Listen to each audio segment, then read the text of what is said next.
Okay, let's do it again. Hi, everybody. This is a quick sound check. I hope now everyone can hear everyone. Okay, Yes, yes. yes. Good morning. Okay, great.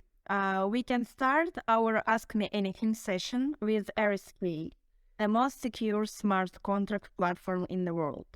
My name is Alex Grace. I am a business development manager at GetBlock, a blockchain RPS provider supporting more than 50 blockchains, including RSK.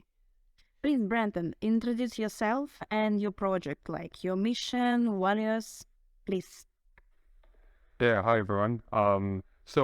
RSK has recently been renamed to Rootstock. So I'm going to refer to it as Rootstock instead of RSK. But that only happened end of last year. So if you've been if you missed that, we can send you the links later on. So about myself, I'm in Singapore and I'm head of the developer experience team at Rootstock. And Rootstock is actually part of a company called Internet of Value, and it consists of Rootstock as well as Rootstock Infrastructure Framework, also known as RIF, as well as Taringa. So Rootstock is a blockchain, and I'll get to obviously more detail about that today. That's the main topic. Um, RIF is about applications and services that are designed to work with the Rootstock blockchain, and Taringa is a social network. So interesting combination there. Thank you, Brandon. Actually, we're glad to have you here and finally with Yeah. action. So, let me explain fast what's about to happen. We've asked our community to share all the questions they have about RSK and GetBlock. And then on the AMA, we'll have to choose the best questions to award the person who asked it with NFT from our dogs. Our dogs is a charity Web3 project that supports the animal community. I think it's nice. So, shall we start? First question. Yeah, sure. You ready? Okay, great. Yeah. A user asks, as a developer, why should I choose RSK for building my project? How many projects are already developed? In terms of how many projects that are being developed, I actually do not know the total number off the top of my head. But I think in terms of I've seen an infographic which had all the logos of all the various companies and protocols built on it. It was, I think, 50 or so, last I recall. And most of them are DeFi related. So you've got decentralized exchanges, et cetera, et cetera. The three big ones are Sovereign, Money on Chain, and there's lots of other ones as well. And as a developer, why should you choose Rootstock to build your project on? I can see some of the questions already, but in summary, I'd say that Rootstock is linked intrinsically to Bitcoin, as well as linked to Ethereum, or I should say, is Ethereum compatible. So this combination, gives you a combination of the high level of security of Bitcoin, and at the same time, you get to do smart contracts. And there's really isn't any other project that has that combination. So that's its unique selling proposition. So if that's what you're after, then I would say, Rootstock is an ideal choice to build on. Indeed.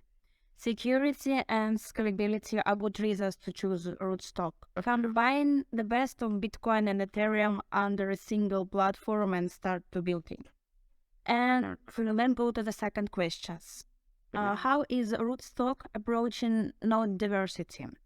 How many nodes does a protocol need? Yeah, okay.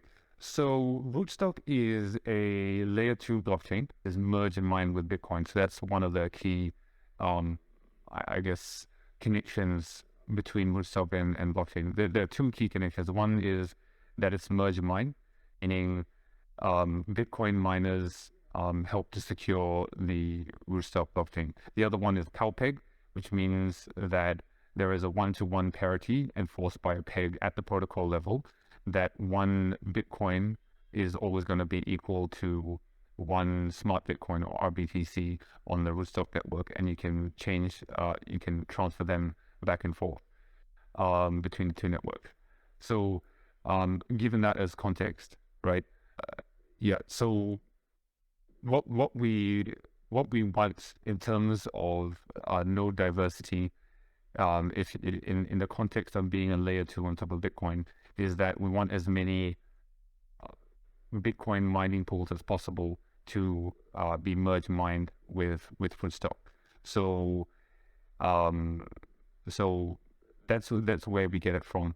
At least the baseline level of security in the layer 1 of Bitcoin. How does that actually work? Just sort of a very brief overview is that every time there is a Bitcoin block, there will be, which takes approximately 10 minutes, there will be about 21 Rootstock blocks. And the summary of that, of all the on-chain changes on the Rootstock network gets coalesced or combined or aggregated into a very short bit of information that we call an RSK tag. And we tell the Bitcoin miners, at least the ones that are merge mining with Rootstock, to include that RSK tag as part of a Bitcoin block. So if you go check the Bitcoin blockchain, probabilistically, one of every 2 Bitcoin blocks contains an RSK tag.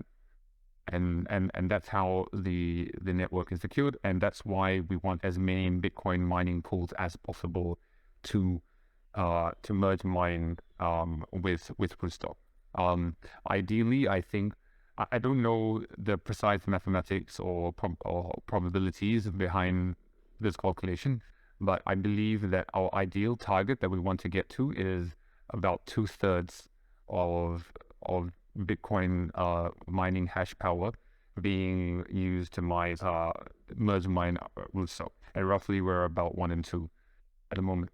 Okay, so that's on layer 1, right? So we have to tackle this like in two layers, of course. So on layer 2, right? These are basically who actually runs the Rootstock nodes themselves, right? So we're not talking about Bitcoin and Bitcoin merge mining anymore. We're talking about Rootstock nodes itself.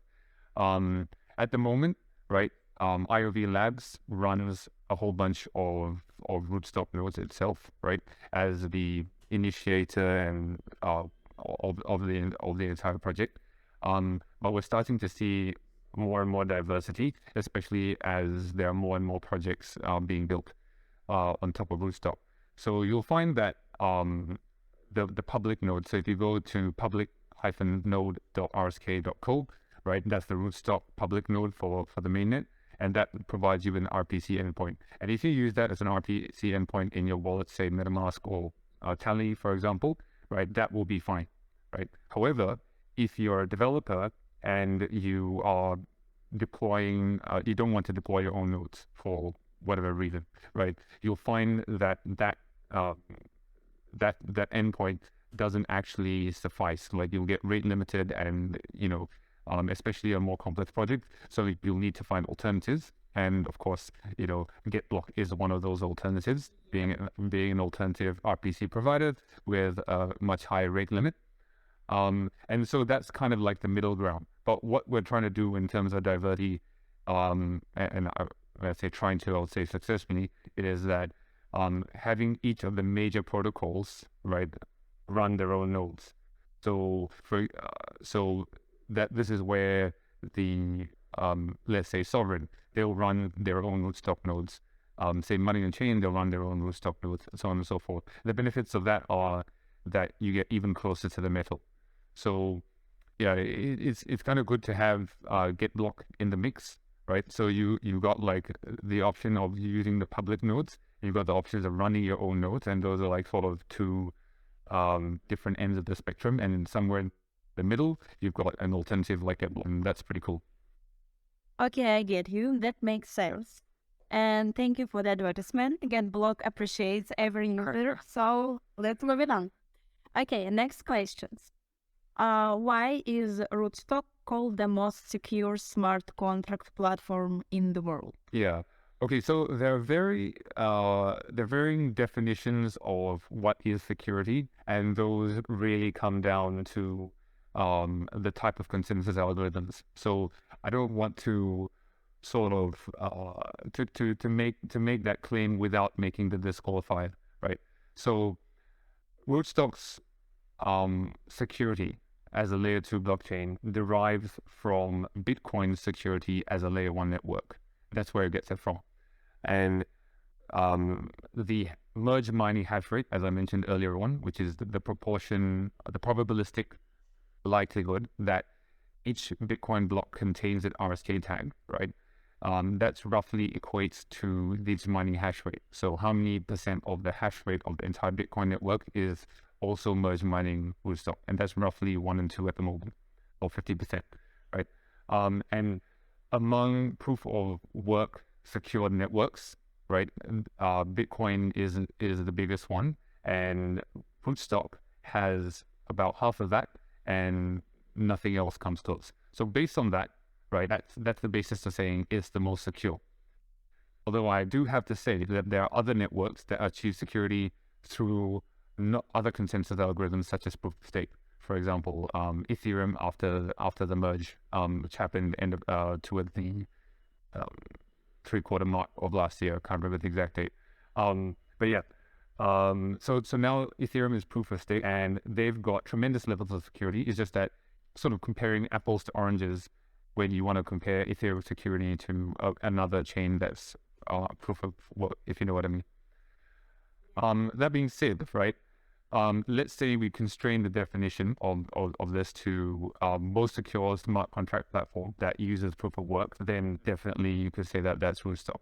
And the reason for that is because, merge mine with Bitcoin, and it supports smart contracts at the same time. That's not a combination that you find that you find very often in this space. Now we see that Rootstock has the potential to be the most secure smart contract platform that exists. I think it's amazing. Yeah, thanks. And the next question, how is Rootstock connected to Bitcoin? We already heard the answer, but let's go it once more for our newbie users and Rootstock potential fans. Yeah, I can go into a bit more detail. Actually, I glossed over it. Or maybe I can give like a bonus. How is Rootstock connected to Bitcoin, and how is it connected to Ethereum? Let's go with that. Yeah, right? It would be amazing actually. Yeah. Okay. So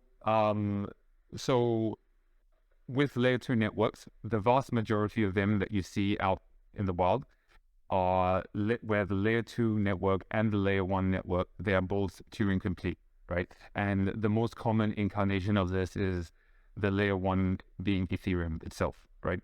So layer 1 supports smart contracts, layer 2 also supports smart contracts, and then it makes it easy to have merge mining or some other way for the layer 1 to secure the layer 2, right? And this is the most common type of layer 2 that you see out there. Now, Rootstock has a unique problem, or solves a unique problem, I would say, because Bitcoin, being the layer 1, it has scripts, but those scripts aren't Turing complete and definitely not smart contracts. And that makes it much harder to build a layer 2 on top of a layer 1, right? And there is a lot of detail about this inside the original Rootstock white paper. So go check that out if that interests you. And so it solves this unique problem where we've managed to build Rootstock has managed to build a layer 2 Turing complete smart contract platform on top of a layer 1 platform network that doesn't support smart contracts.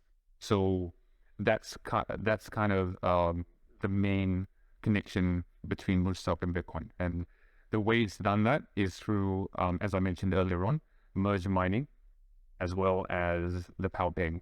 So merge mining is where Bitcoin miners, they add information, condensed information about on-chain activity in the Rootstock blockchain into each of the Bitcoin blocks that is being mined.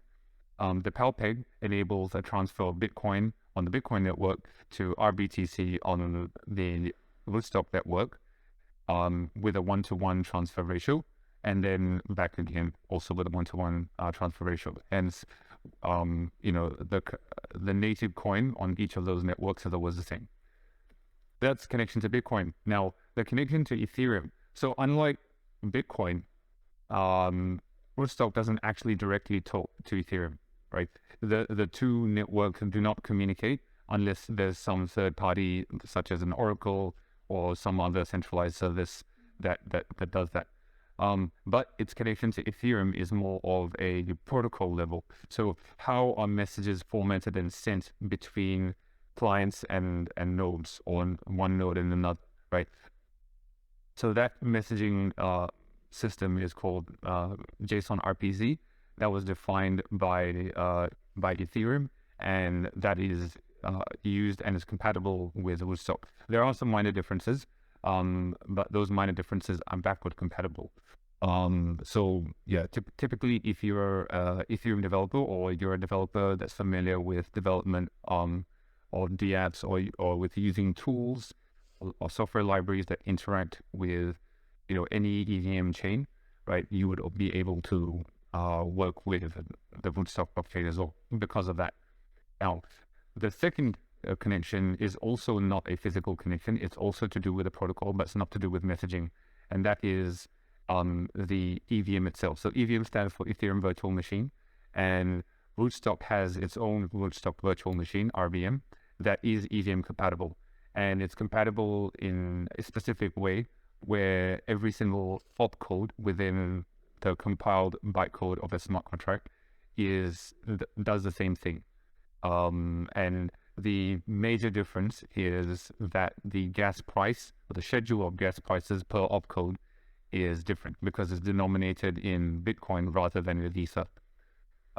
Yeah. So what does this mean for the developer? It means that they can take the Solidity compiler, your standard Solidity compiler, or Solidity.js, whichever you prefer, and you can take the same Solidity code that you wrote that compiles on Ethereum or any other EVM compatible chain, and you can create a smart contract.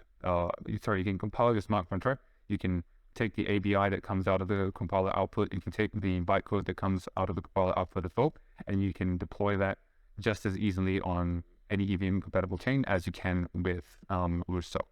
So that's the other connection. So put the JSON RPC compatibility and the EVM compatibility together, and what that means is that as a developer, you can take your existing tools and libraries, and with some minimal configuration changes, you're able to work with Rootstock. And so your skills transfer, and even your projects to some extent can transfer as well. Great, thank you. It's all amazing. Brandon, you just for 1 second disappeared, so I was afraid. Okay, it's really neat. Thank you. Let's go to another question. So another user asks, how to become an Rootstock ambassador? Yes. Okay. So this is a program that we have launched last year, right? And there is a new one being launched this year as well. So there's two.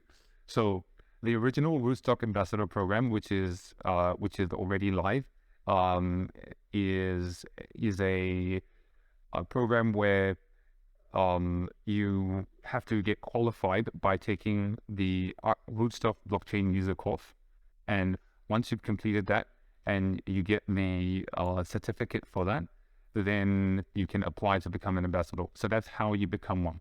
Once you become one, you will be asked to do various activities, each of which has a certain tier level and a certain remuneration level. So it can be as simple as tweeting something about Rootstock, right? And it can go all the way up to like speaking at a meetup and talking about or presenting Rootstock to that meetup, that conference, right? So you've got a whole range of activities, different difficulty levels, and for each difficulty level, there is a different level of payment that you can earn by participating. So that's the original Rootstock Ambassador program, and what has happened like right at the end of last year is that we launched the Rootstock blockchain developer course, right, which is currently still in beta and soon to come out of it. So if you complete this course and it's out of beta, you get a certificate, and then you also get to do developer activities. So this time you're not it's not solely about talking about Rootstock. It's also about developing on Rootstock and teaching other people how to do that. So if like you create a workshop or a tutorial and you want to get rewarded for that, that's the program for you. And the process is the same. Get certified on the course, then you apply for the program, then you do various activities at each tier level. Yeah, that sounds great. And community plays a great role in promoting awareness about the project. Yeah, that's the main goal. Yeah, That's the this main idea is really amazing. I believe there will be more and more rootstockers in the future. activity. What are the use cases for rootstock? I would say that the use cases for Rootstock at a baseline, they are very similar to any other blockchain, right? So whatever you can do on a smart contract platform, you can do on Rootstock. Let's see, so you can do fungible tokens with the ERC20 token standard. You can do non-fungible tokens, the ERC721 standard. You can do ERC 1155 as well if you're into that. You could create a DAO. You could do this many different things. You can create a decentralized exchange. You could there's many different use cases. One interesting one that I highlight, there's a project called Babblefish. So it's basically a cross-chain stablecoin translator, and that was I would say a new use case that didn't exist in any other blockchain, and it started off in Rootstock. They created a stablecoin where you can input any stablecoin in the Rootstock network, and then you get their in-house, if you will, Babblefish stablecoin, and then you can use that to get stablecoins on other networks such as Ethereum and so on and so forth. So they solve the cross-chain bridging problem in a radically different way than what I've seen before. So that was kind of interesting use case. There are some use cases that I have seen happen elsewhere on other chains, and I would like to see more of happening in Rootstock. For example, there's supply chain tracking, and there are a couple of companies that are doing that on Rootstock. There's also something that I haven't quite seen yet on Rootstock, which is certification. So like you have an identity, and then your identity, you get a certificate. For example, let's say you pass the blockchain developer course, the Rootstock blockchain developer course, you could get that certificate instead of just as a PDF. Maybe get it as an NFT or some other sort of on-chain proof. So I think these are the interesting use cases for Rootstock. And of course, like just to play devil's advocate a bit, there is some use cases that may not be the best suited for Rootstock, and those are the ones that have to do with a high frequency of transactions. So, for example, if you're building GameFi, and it's not a turn-based game, for example, it's like something where something has to happen, like every 1 second or some second even. For those kinds of games, you need to ideally build on top of a blockchain where the transaction frequency is much higher, whereas on Rootstock the cadence of the transactions is once per 30 seconds or so. Well, the cadence of the blocks is once per 30 seconds or so, and then you multiply that out to get the number of transactions. But that's still not high enough of a throughput to be suitable for games that need to be fast paced. So that kind of be the main thing that I'd say do not do in Rootstock. But all of the other things that I mentioned earlier on, they're all a pretty good fit. There are any of different use cases I see Rootstock covers. That's really outstanding. It's amazing. Yeah, and I would like to add one more thing, right? There is a heavy focus on decentralized finance or DeFi for on all blockchains, and we've seen a crypto market bubble that burst towards the end of last year, and currently we're experiencing a bear market, and I mean, of course, you can point fingers at specific individuals or companies as bad actors and so on and so forth. I'm not going to get into that. But I think fundamentally, there is like maybe even philosophically, there is an underlying reason for that is because DeFi is a bit too hard to understand and a bit too exclusive or unobtainable. And so you get a lot of these projects with lots of money floating around in them, high TVL and so on and so forth, right? And then, at some point it collapses like a house of cards because, like someone is leveraging protocol X and then taking the token for that is sticking into protocol Y, and then you build a whole pyramid of that, and then one domino or one Jenga block at the bottom of the pyramid gets pulled out, and then suddenly the whole thing collapses. So you see this kind of boom and bust cycle happen very often, and I would say that's kind of a use case that is, I would say, of course, technically possible to build on Rootstock because the technology is open. It's a decentralized platform. Anyone can build whatever they want on it. But there is a focus, at least internally, on projects that help us to build what we call everyday DeFi, as opposed to this other kind of DeFi that we're most commonly seeing.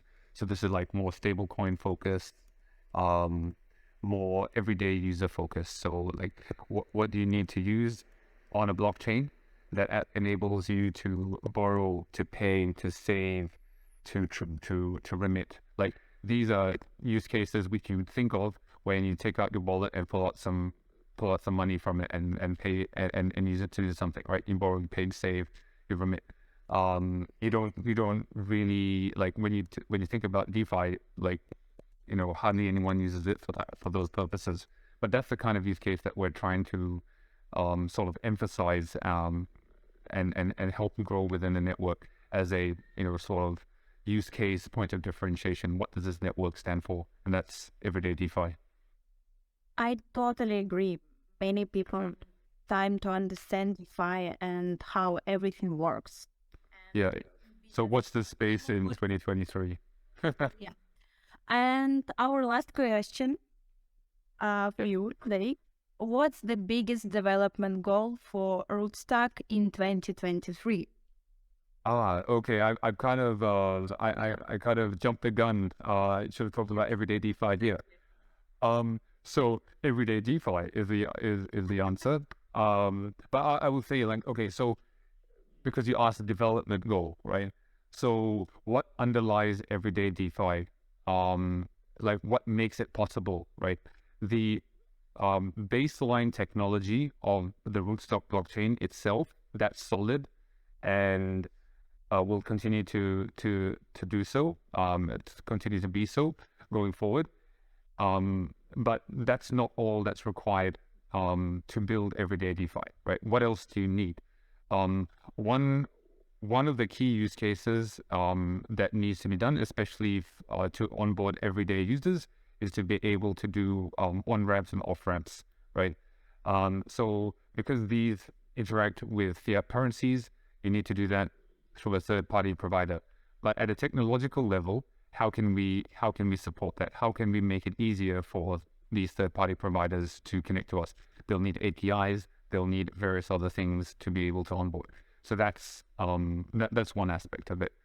Another aspect is crypto to crypto onboarding. So what if somebody has Bitcoin, right? How do they onboard into Rootstock?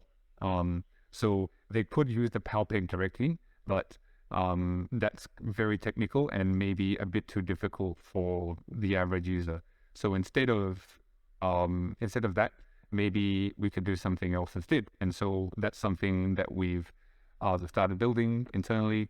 We've got a two-way peg application, which is basically a D app that connects to your hardware wallets on both Bitcoin and Rootstock.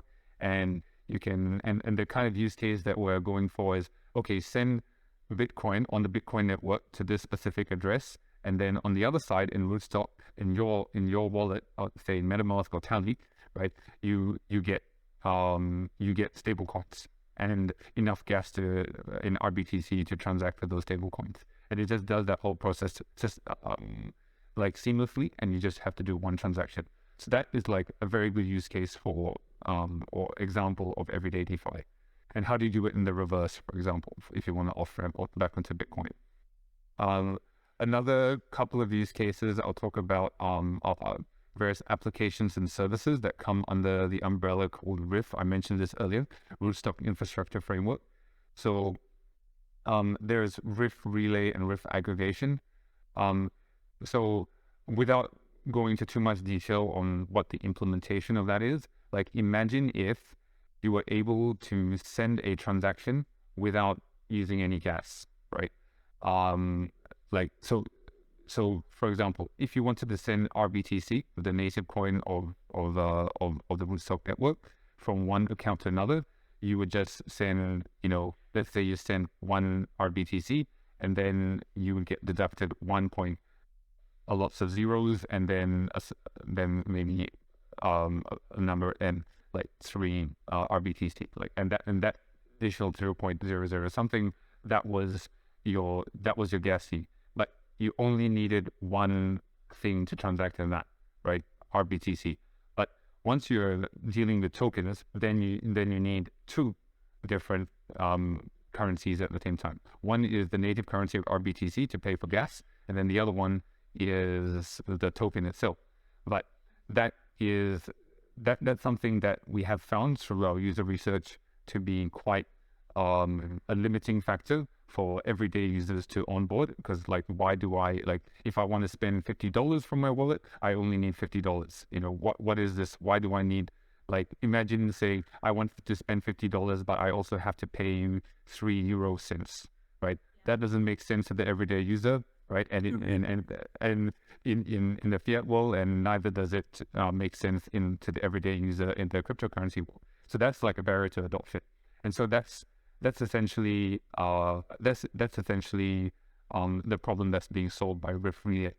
Now, each time you do that, right, what's really happening behind the scenes is someone is still paying for the gas fees, and they're sort of swapping out a small amount of your token in compensation for that, right? And because it happens seamlessly, the end user, doesn't have to care about having 2 different currencies in the wallet. Now, RIF aggregation is another one where it's like saying, okay, each time you do a transaction, you have to pay maybe 3 cents in transaction fees. What if I could get that transaction fee down to 3/1000th of a cent, like lots of zeros, and then a 3.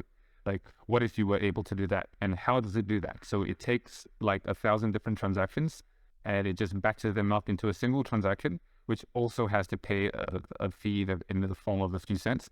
And then it basically divides that fee and charges that fee to all of them. And it just happens all seamlessly. Each person doesn't even have to send an on-chain transaction. They just sign an off-chain transaction, and then the on-chain transaction is performed on your behalf by RIF aggregation. And so these 2 services in and of themselves, like separately, are pretty exciting for those use cases that they enable, right? But what if you combine the 2 of them? So you get relay and aggregation together. That's like an everyday user wallet's, sort of dream come true. You've got super cheap transaction fees, and you don't have to care about owning another separate currency for paying gas fees, right? You don't even need to know what gas fees are, for example. So that's an amazing combination, and that's just, I think there's a lot more. There's at least 6 more things that I could talk about, but in light of time, maybe not. But those are the ones that I'm most excited about: flyover, RIF relay, RIF aggregation. Now even I want to become a root staker. Over the dream. You're more than welcome. Wow. GetBlock is already part of the family. Yeah, yes, we are. But I'm thinking about myself now. Okay, it's always amazing to hear about big plans of great projects and see roadmaps that blow your mind. Thank you for sharing a piece of your plan.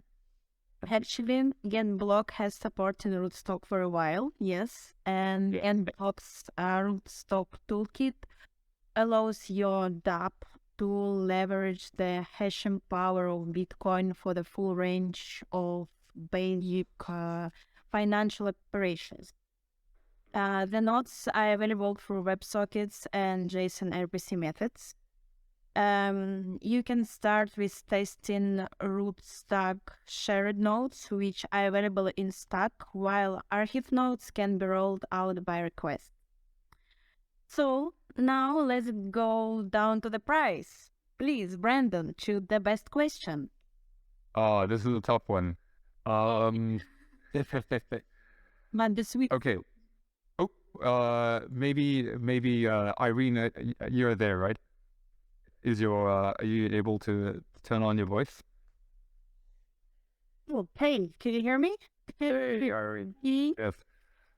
Do you want to pick your favorite question? I've done enough talking. Can you repeat, please? So, as a developer, why should I choose RSK for building my product? Next option.